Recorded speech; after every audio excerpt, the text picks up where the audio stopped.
Okay, so Lumix just released a load of new firmware updates for quite a few different cameras. So we've got new firmware for the S9, the S5m2, S5m2X and the G9m2, and all of these updates are available as of now. So you can go and download these. And in this video, I'm just going to kind of run through, explain camera by camera what's there. So I'll set some chapters so you can sort of jump on to, which one is kind of relevant to you. I'll just timestamp it all. There's actually even an update in here for the original S5 as well. So quite a few cameras get updates here. Sadly, none of the GH cameras get updates, so there's kind of no love for the GH users there. But I'll kind of get to why I think that is a little bit later on in the video, but I'll just jump through and I'll kind of cover each one. So if you come into the firmware update page, I'll link to all of this so you can find it and you know how to do it. And I'll link to a video on how you can actually firmware update your camera through either the Lumix Sync app or through just doing it directly on the card. So you can usually do it on the card quicker because Lumix Sync sometimes takes a little bit of time for the updates to push through, but they'll probably be in there at some point today. So first one, we'll go through the S5 because it's just a very small update. This is the first update the S5's had in a year. So, the last one, October 17th, 2023. And even then, that was just a battery grip update. And you can see this latest one, the 9th of October 2024. So there's an added pop-up message when using a Panasonic collapsible lens, a bit sparse on the details there, but that's one of the improvements, and improved operational stability. And I think a lot of this has come about from a lot of people have been saying that the cameras are a bit slow, they kind of lag in playback and when you're switching them on, and I think Panasonic are trying really hard to actually improve that. So if you've got the old S5, obviously worth updating to that, see what you can get on there. They've been a bit vague around the details, but there could be, it could improve the camera slightly. Interestingly on this one, a lot of them are getting XLR2 support, so the audio XLR adapter. That's not actually in the notes for this one, so I don't think there's any support there. I'm not sure if the new S5D has support for that. That might be a differentiating factor between the two cameras. I'm not totally sure there. And then you've got the S5m2, so we come up from version 3, firmware version 3 to 3.1. And there's a bit more kind of meat on the bone for this one. You can kind of see there's a bit more going on. So we've got like quite a few different bits and pieces in here. There's initially the new photo style for like a monochrome. So that was on the S9 and the GH7 has it, and the sorry, I've forgotten what cameras I've said. G9m2, S9 and the GH7 all have it. And now it's come over to the S5m2. So that's quite nice, if you use black and white profile, it's, that's quite a nice little additional thing to have. Might not be one for everybody, but, doesn't hurt to have that. The Lumix Lab compatibility, this sort of comes with a couple of caveats, like it's now compatible with it, so you can use some of the LUT features and things.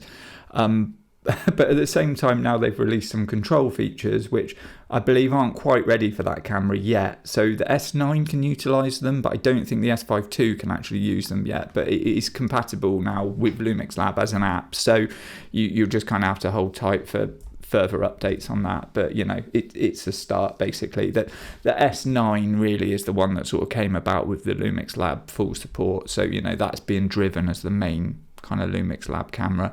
The GH7, I know there's not an update here, but the GH7 already has support for Lumix Lab, so that's not too much of a problem there. And we've got support for the XLR microphone, the XLR2, so that's the new sort of the successor to the XLR1, the XLR adapter that sort of sits on the hot shoe of the camera. That will work with it now, but obviously you don't get the 32-bit float audio recording. If you want that is specific to the GH7. That's not to say it's the only way you can record 32-bit float, but it's the only way you can burn it into the video files in the camera. So if you want to record it externally, you've got things like the Rode Wireless Pro, Tascam, Zoom, they all do options where you could record your own audio files separately, but you'll just have to sync them in post. We've got a 5 gigahertz Wi-Fi band option. This is available on on a couple of cameras already, but it's being brought back to the S5m2, which is nice. So you'll already have the option between the 2.4 gigahertz band, and now you'll be able to use 5 gigahertz, which is useful. Other improvements, you've got real-time LUT function can be assigned to an FN button. So this is a little bit, they've done it off the back of like the S9, where the S9's got like the specific LUT button. Now they've basically put it into the menu so that you can have it as a shortcut for a function button. And if you don't know how to do that or what that is, I'll link to a video on how you can like customize the function buttons. And then we've got the added pop-up message again for the using the Panasonic collapsible lens. I don't have that, so I can't tell you what that is. I'm not totally sure what this is on the S5 or this, but and again, the improved operational stability, which I believe on its own is probably worth doing, because like I say, I think they've been working hard to try and get the the responsiveness of playback and getting the camera on and off a lot quicker. So it's probably worth doing just for that, even if some of these things you think, well, I probably won't use that. But certainly overall, that's a pretty comprehensive update there, for a 3.1 update. And there's only just been version 3 of that. So, if you're a S5 II user, you should probably be pretty happy because you've had 2 really good firmware updates there. S5m2X, we're more or less looking at the same thing here, because it's more or less the same camera, bar a few little bits and bobs, which, we already know about. So, again, we've got like a monochrome, we know about that. We've got the Lumix Lab, now compatible with that, so that's great. Again, XLR2, no 32-bit float, again, exclusive to the GH7. You've got your 5 gigahertz Wi-Fi band, which is great, and again, the real-time LUT and operational stability. So really, it's more or less like for like on the S5m2 and the M2X, because there's nothing specific to the features that the X has above the Mark II. There's no SSD stuff in there or anything like that, or higher codecs, or it's all just sort of much of a muchness. It's very similar. And then we've got the S5, which has actually had some really good updates. So if you've got an S5, you'll be pretty happy with this. It's a really decent set of updates for the S5, because the first one being, I don't know how many people do long recordings on the S9. Sorry, if I say an S5 before I meant S9. I don't know how many people do long recordings on this, but they've removed the record limit, sort of on the caveat that there is no kind of mention of like, it's not unlimited recording. It will record as long as the camera can record for in the environment that it's in, because obviously a camera in a nice cool environment is going to run for longer than one in a very hot environment. And you haven't got any big fans or anything running on the back of the camera that's going to kind of keep it cool in those higher temperatures. So that's nice. Like, people have asked for it, Lumix have given it to them. You can't be, you do get warnings and stuff, like temp warnings, so you just have to obviously keep an eye on your camera if you're planning on doing a long kind of shoot with that. But it's nice that they've added that in.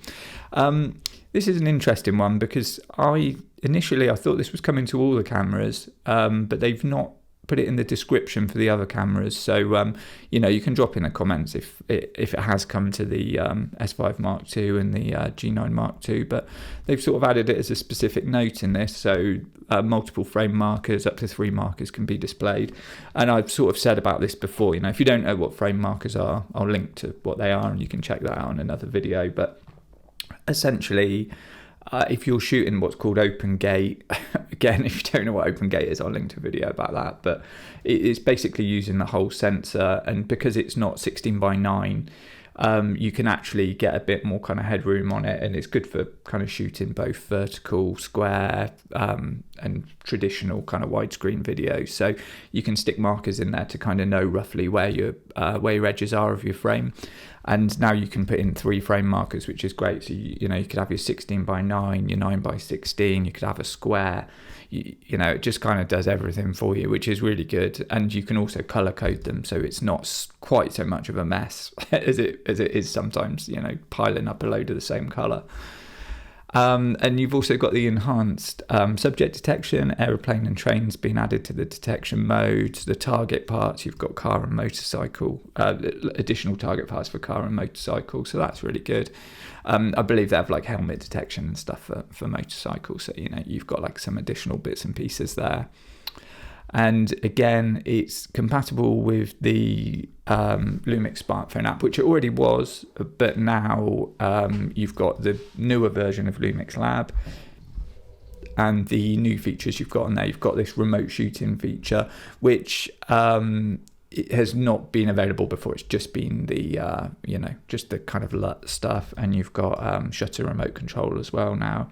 Transferring images selected on the camera is available. So that's really nice. And for anybody outside of that, like I said, I believe right now it's just S9 users that can get that. But for anybody else, you've still got, you know, for at least these control parts, you've still got the Lumix Sync app, which you can use. And I'll link to how you can kind of use that. But yeah, Lumix Sync for now is still obviously usable for all of this kind of stuff, but it looks like Lumix Lab is kind of going to be the successor to that and kind of take all of the functionality, and that will be like the new one that everybody kind of uses. But for now, it's kind of split between two apps, which is a little bit clunky maybe, but you know, that's sort of the way it is at the moment. And then you've got like the other improvements. So the operability of the control dial while in the menu has been changed. I imagine that so, you know, you can get through the menus easier. I'm not 100% sure about that. I don't own an S9, so yeah, I'm not 100%. Again, the improved operational stability, so, you know, hopefully quicker startup times, less kind of little buggy bits in the menus, which obviously you always get because there's so many features on the Lumix cameras. There's always going to be some conflicting ones because there's probably tens of thousands of possible options you could have switched on and off. So, you know, there's some little fixes and bits there. But yeah, overall, you know, if you're an S9 user, great firmware update, really loads of stuff in there for you. So that's really good. And then that's everything in the full frame lineup. So, you know, decent camera support there, S5, S5m2, S5m2X and S9. And then we'll jump over to the Micro Four Thirds. And then in the Micro Four Thirds, like I say, the only camera getting update is the G9m2. And, you know, you could read into the lack of GH firmware updates here, but I think it's probably just due to the fact that the GH6 and the GH7 already have the XLR2 support, and the GH7 already has the 5 GHz Wi-Fi and the Lumix Lab support. And I've kind of done a quick video about that. So if you want to see what kind of Lumix Lab is, you know, you can link over to that. And I don't think the GH6 is going to get any of the kind of Lumix Lab support, just purely for the fact that it doesn't have the real-time LUT functionality. And if Panasonic did introduce that through firmware, I mean, that would be like next level support, but I just can't really see that happening. And I think, you know, really, as a token gesture, it'd be pretty good if GH6 users could get the like a monochrome profile, the 5 GHz Wi-Fi option, and the new grid lines feature. Like, that would be a nice consolation. I'd be happy with that. But anyway, G9m2 users, like I say, you've got these additional kind of bits here. So if we jump into this, we've got compatibility with the Lumix Lab smartphone app. We've already talked about that. So, you know, that is now compatible, whereas before really it was just the S9 GH7. Now, you know, this is available. Again, the XLR2 is available, not 32-bit float. Again, we've kind of covered that. That's exclusively for the GH7. The 5 GHz option for the Wi-Fi frequency bands, again, really useful. So, you know, hopefully that does make it into the GH6 as well. That would be quite nice. And the other improvements, you've got the real-time LUT function can be assigned to a function button. So that's sort of like a menu update there, which is quite useful. And the improved operational stability again. So, you know, with any luck, faster startup times and, you know, a few sort of little bug fixes kind of handled there. So, yeah, it really is a kind of, you know, much of the same across the cameras, with a couple of cameras getting a few little additional bits. So hopefully you found that helpful. If you did, give the video a like. If you want to see more content like this, check out the Lumix playlist on this channel, and please subscribe.